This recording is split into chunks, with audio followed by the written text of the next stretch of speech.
Hello and welcome to World Talks on TVP World with me, Ashim Kumar.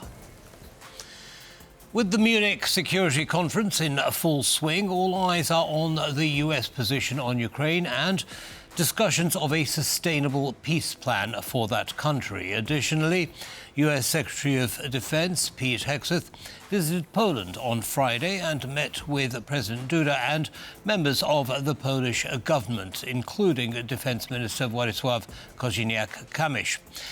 What was said and what outcomes can we expect from those talks? Well, to address that and related questions, we're joined by Ivana Stradner, a research fellow at the Foundation for the Defense of Democracies and a regular contributor to TVP World. Ivana, thank you very much for taking the time to join us. Always pleasure to speak with you. Thank you. Welcome. So, let's start with an overview. How would you assess what's happening in Munich at the moment? I mean, what's striking you most? What are the key points so far? So this year, the Munich conference is immensely important, given what's happening on three fronts that I'm currently following. One is on defense, the second part that I'm following is on the global order, and the third one is on new technologies in particular. So in defense, I follow what the leaders are saying about Ukraine, about European security, about the axis of aggressors coming from Russia, China, North Korea, and Iran.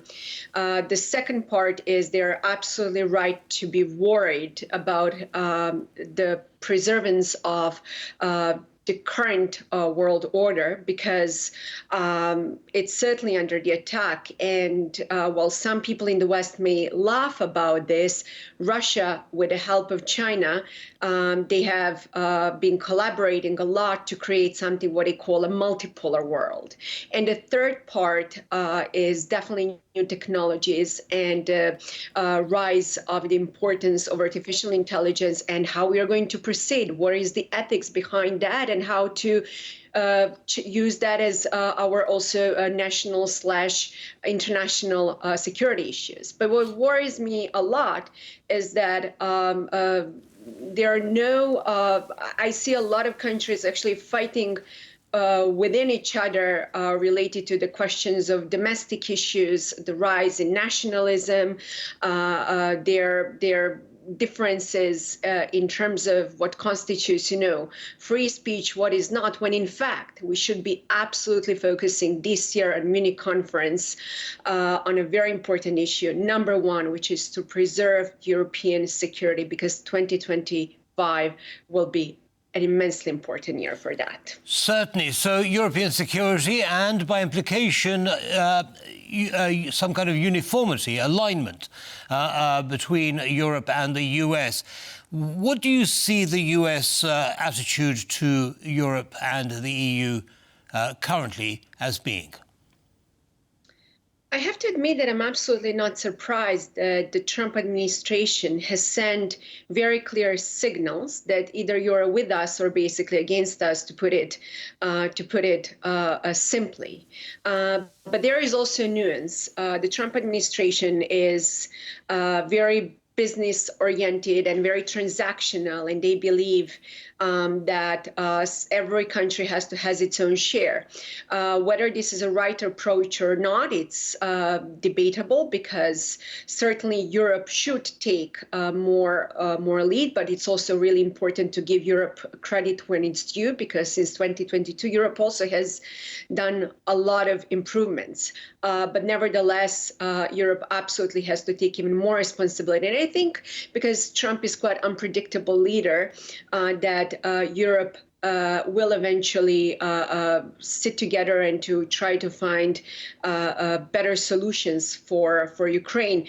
And understandably, the Trump administration also expects a lot of more engagement, not only related to Ukraine, but also to China, related to new technologies and other issues that the transatlantic community should actually work hand in hand. So in that respect, the Munich conference is also tremendously important. But I also want to emphasize another issue related to Ukraine, as the Trump administration is getting ready for negotiations. So we have heard numerous issues over the past few days and numerous suggestions directly coming from the U.S. government. How we should approach this issue? So, for example, the U.S. Secretary of Defense, he said that a return to Ukraine's pre-2014 borders was unrealistic, and basically the Trump administration does not see NATO membership for Ukraine as part of a solution. Later, he explained that was not exactly, and that everything is on the table. That is the right approach, because we should absolutely not write off our options, and we should put everything on table. He's absolutely right that we should not count on another Minsk III agreement. And I firmly agree with that, because even previous agreements did not actually prevent Putin from launching another war. But I have to admit, one thing that worries me a lot, that here in Washington, D.C., but also in some European capitals, people really do not understand how the Kremlin operates and how they perceive negotiations. 2025 in general will be very difficult for Putin because he's struggling militarily. So it's also in his interest to pose and to seek ceasefire. So it's not that we are doing him a favor. He needs that, because his goal ultimate is to definitely subjugate Ukraine, but also, and there are numerous reports on this, to continue his war, probably also against some NATO member states. So this is a great opportunity for him to rebuild his military position and to continue. And that's something that the Trump administration absolutely has to have in mind if they want to have a long peace in Europe, as well as Europe also has to bear this in mind. Understood. Now, certainly, logically speaking, that makes perfect sense. But could Putin see this as a losing face towards his domestic audience and domestic supporters, and perhaps also with China, who I'm sure is watching what's unfurling in Munich very closely? So as soon as Putin came to power, he has done everything possible to close his information space, to use psychological operations against his own people. So he can actually spin any message in any direction that he wants. So I do not buy the argument that he can lose his face in front of his own people, because he can push any agreement in any direction that he wants, because he firmly and completely controls the information space inside Russia. When it comes to China, you're absolutely right, because even the U.S. Secretary of Defense emphasized American pivot and importance towards China as a key threat to American security. Therefore, China is watching.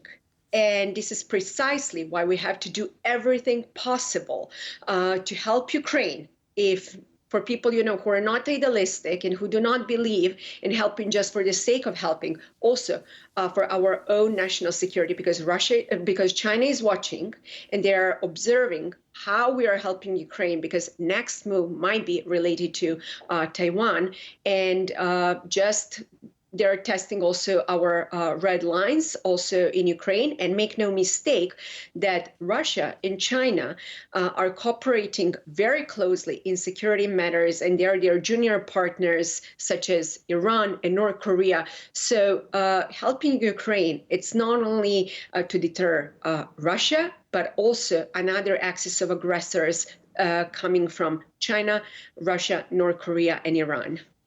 Understood. Now, in the last minute or so that we have left, Ivana, what do you anticipate happening in terms of negotiations? For example, will Putin come to the negotiating table?